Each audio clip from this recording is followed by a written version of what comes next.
Hello, my name is Judy, and this is assignment 3.3 Market Recognition. This presentation is about Lufthansa. It's going to be my capstone company. So looking at the financials here, this is financial data over the last 5 years. The high, as indicated with the green arrow, hit $28 in January 18. The low, due to COVID and what's going on right now, bottomed out at around $7 in May and slowly come back. The rise of 2017. So prior to 2017, the market average was around $10 to $15, but it had a great year in 2017. This is due to a couple different factors in Lufthansa's favor: the bankruptcy of rival low-cost airlines. For local carriers, you had British Monarch, German Air Berlin, and Italian Alitalia. They all went out of business. Lufthansa bought the Air Berlin assets, which incorporated those for the short-term flights. And on top of that, consolidation and lower market competition, they had lower fuel costs, which were all in favor of Lufthansa. So you had that rise up to the peak in 2017. The decline of 2018 or 2019, from that peak, it's been a slow decline to where it is today, partially due to increased fuel costs, and the competition came back and there was a price war. So it had a slow decline from that point. Persistent overcapacities, aggressive competition, and increasingly price-sensitive demand continue to pressure yields on the European routes of network airlines and Eurowings, particularly the German and Austrian home markets.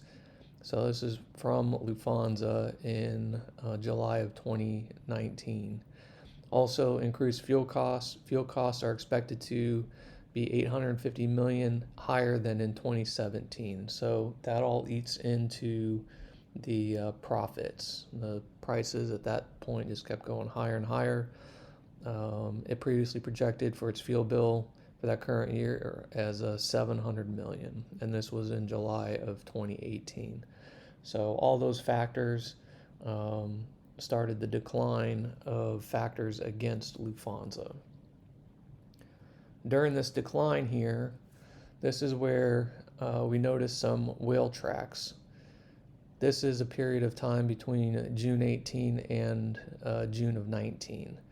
So you had the success of Lufthansa previously, and then the competition bouncing back, and you had the negative factors, so people weren't exactly sure which way to go with the company and the outlook.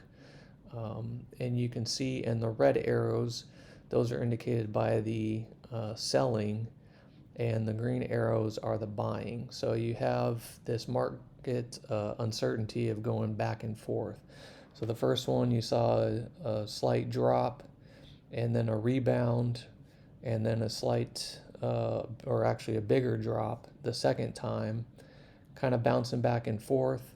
I annotated the end of 2018 and the beginning of 2019 in the orange arrow.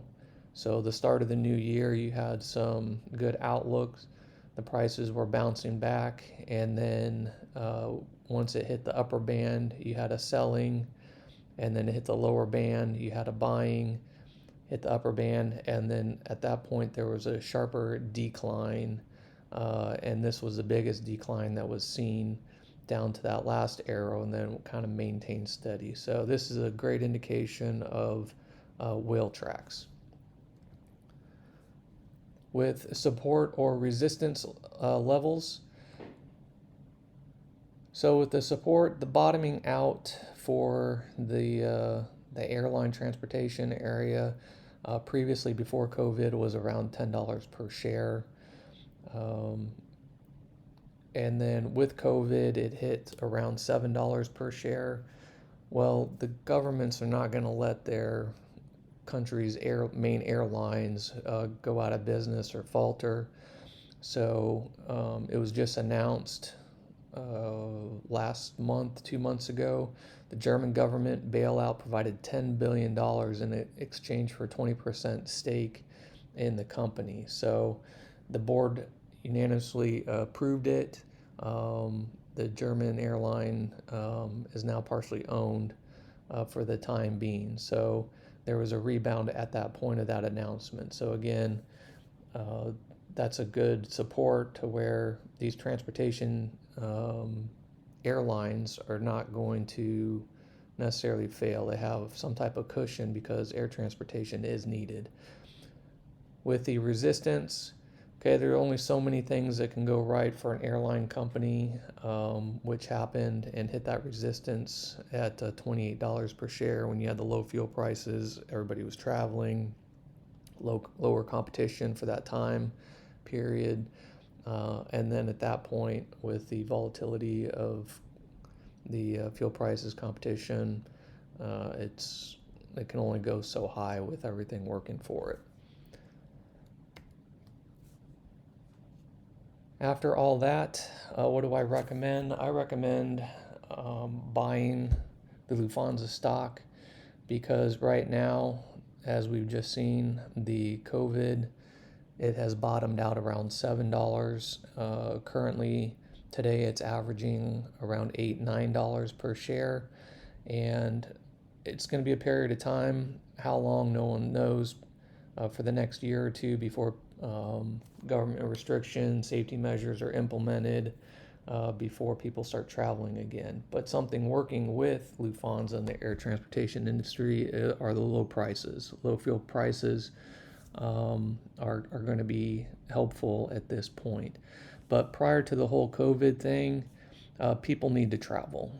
So prior to the whole COVID thing, you can see in the first or the left-hand picture there with the airplane, passengers on U.S. and foreign airlines in 2019. This is overall. There are 1.1 billion travelers for the airline industry. That was up 3.9% from the previous year and up 9.1% from the previous 2 years. The right graph goes all the way back to 2003. The red line shows the total number of travelers at 701 million. You saw a steady increase to 835 million in 2007.